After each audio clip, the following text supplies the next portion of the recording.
जगातील 40पेक्षा जास्त देशांकडून भारत तेल आणि गॅसची आयात करतो.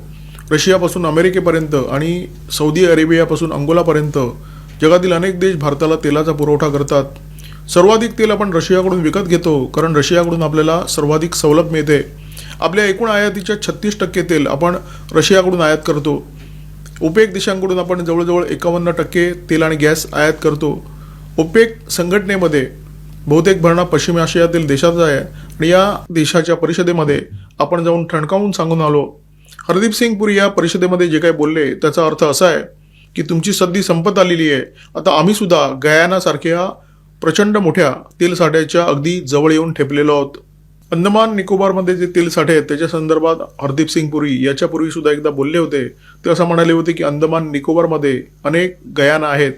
अनेक गयाना आहेत या विधानाचा अर्थ असा, गयाना हा दक्षिण अमेरिकेतला एक देश आहे आणि या देशामध्ये अलीकडेच तेलाचे साठे सापडले आणि त्याच्यानंतर या देशाचं भाग्य पलटलं.